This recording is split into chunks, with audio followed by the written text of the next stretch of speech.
बिस्मिल्लाहिर्रहमानिर्रहीम। लाखों करोड़ों दरूद पाक करीम आका सल्लल्लाहु अलैहि वसल्लम की ज़ात अक़दस पर अपने और दूसरों के हकूक़ का ख्याल रखे ताकि पुरअमन और खुशहाल माशरे की तश्कील पाई जा सके। ये तो स्टार्टअप होता है मेरे किसी भी प्रोग्राम का, उस प्रोग्राम को मैं इसी तरह से करता हूँ। लेकिन आज मेरा दिल कर रहा था, कुछ दोस्तों ने कहा था कि यार पंजाबी में भी गुफ्तगू हो और पंजाबी में प्रोग्राम हो, तो इस वास्ते आज मैं पंजाबी गल करसा और पंजाबी जी तुहाडे नाल दस्सां तुहानूं कि है कि ते विसरियां गल्लां ਜਿਹੜੀਆਂ ਨਾ ਉਹ ਯਾਦ ਰੱਖਣੀਆਂ ਚਾਹੀਦੀਆਂ ਨੇ। ਵਿਸਰੀਆਂ ਗੱਲਾਂ ਦੇ ਵਿੱਚ ਇੱਕ ਗੱਲ ਮੈਨੂੰ ਯਾਦ ਆਈ ਸੀ ਤੇ ਮੈਂ ਕਿਹਾ ਯਾਰ ਗੁਫ਼ਤਗੂ ਹੁੰਦੀ ਪਈ ਤੇ ਮੈਂ ਗੱਲ ਕੀਤੀ ਤੇ ਉਹ ਕਹਿੰਦਾ ਯਾਰ ਇਹ ਹੁੰਦੀਆਂ ਕੀ ਨੇ ਵਿਸਰੀ ਗੱਲਾਂ। ਮੈਂ ਕਿਹਾ ਵਿਸਰੀਆਂ ਗੱਲਾਂ ਇਹ ਹੁੰਦੀਆਂ ਨੇ ਕਿ ਤੁਸੀਂ ਕਹਿੰਦੇ ਹੋ ਕਿ ਪਾਕਿਸਤਾਨ ਦੇ ਵਿੱਚ ਲੋਕ ਜਿਹੜੇ ਨੇ ਉਹ ਬਾਹਰ ਨਿਕਲਣ, ਆਪਣੇ ਹੱਕ ਹਕੂਕ ਲੈਣ, ਆਪਣੇ ਮਾਮਲਾਤ ਲੈਣ। ਯਾਰ ਤੁਸੀਂ ਵੇਖੋ ਤਾਂ ਸਹੀ ਕਿ ਅਸੀਂ ਪਿੱਛੋਂ ਹੈ ਕੌਣ, ਅਸੀਂ ਕਰਦੇ ਕੀ ਸੀ।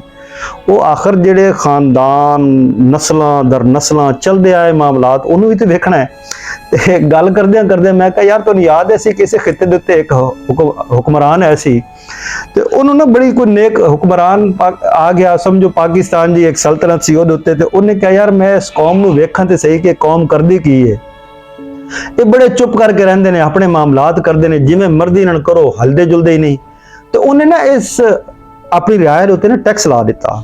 ਉਹ ਟੈਕਸ ਲਾਇਆ ਤੇ ਕਿਸੇ ਨੇ ਕੋਈ ਗੱਲ ਵੀ ਨਹੀਂ ਕੀਤੀ, ਚੁੱਪ ਕਰਕੇ ਜਨਾਬ ਲੋਕ ਬਰਦਾਸ਼ਤ ਕਰਕੇ ਚੱਲਣ ਲੱਗ ਪਏ।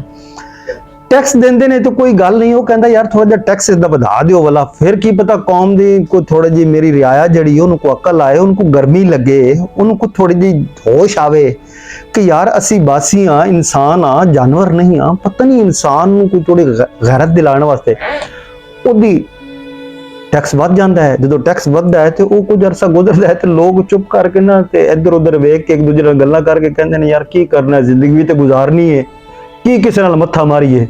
उन्होंने वो जो वधिया टैक्स है ना वो देना शुरू कर दिता। टैक्स देंदे पे वो फिर जनाब कुछ अरसे बाद वो जो हुक्मरान है वो आता है यार मेरी कौम नूं कोई फिक्र फाका ही नहीं, कोई पुछदा ही नहीं कि की होया की नहीं होया।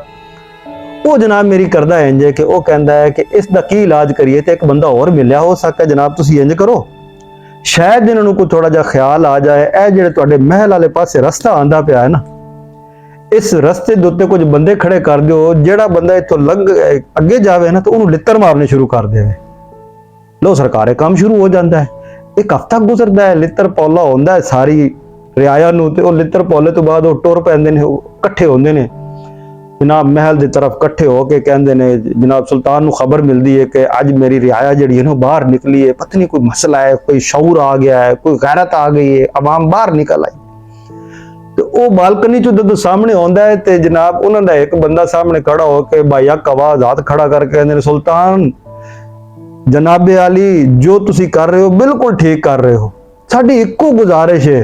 वो किहड़ी गुजारिश है? गुजारिश है जनाब साडी कि साडा एवें टाइम जाया होंदा है। आ जिहड़े तुसीं लित्तर मारन वाले 4 बंदे खड़े कीते ने ये नहीं वध सकदे, इको तुसीं 12-14 कर दिओ तां जे लित्तर जल्दी जल्दी मारन ते असीं भी निकलीए अगले अपना काम करिए। वेली रियाया, वेले कौम, वेले शौक, ना कोई काम ना काज। उन्हें कहा इस कौम का कोई इलाज नहीं। ए सारी गल मैं इस तो कीती है, असीं दोस्त बैठे सां। अज मैनूं वो किस्सा जिहड़ा ना विसरियां गल्लां बिल्कुल याद आंदियां पईयां ने।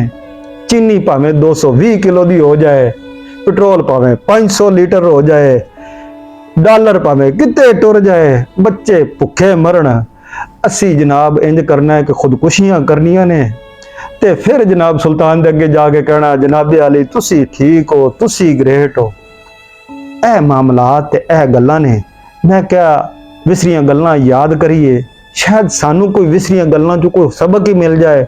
ते विसरियां गल्लां चो सानू सबक ये मिलिया है कि जेड़ा साडा शुरू तो एक सबक है सी, जेड़ी साडी एक रिवायत है सी कि असी सिर नहीं चुकना, भावें लित्तर पैण ते भावें टैक्स लगन, असी चुप करके अपने साह पूरे करने ने, क्योंकि असी 2 ही कामां लई आए हां।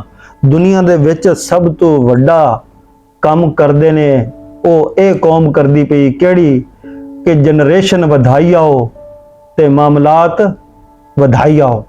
एक साडे कोल तुसी नौजवानां दी तादाद लै लो जिन्नी मर्जी है, बच्चे आम ने साडे कोल, भावें उन्हां दा फ्यूचर होवे या ना होवे। ते दूजा असी कोई नहीं जे रोना पिटना ना बाहर निकलना, ये साडी शुरू तो रीत रवाज जे। ते चुप कर जाओ हुण, चीनी भावें तुसी 500 किलो करो ते भावें 1000 रुपए किलो करो, असी चीनी भी लवांगे, लित्तर भी खावांगे ते चुप करके जिंदगी गुजारांगे। ਵਿਸਰੀਆਂ ਗੱਲਾਂ 'ਚ ਅੱਜ ਇੰਨਾ ਹੀ, ਫਿਰ ਇਨਸ਼ਾਅੱਲਾ ਤੁਹਾਡੇ ਨਾਲ ਗੱਲ ਕਰਾਂਗੇ। अस्सलाम वालेकुम।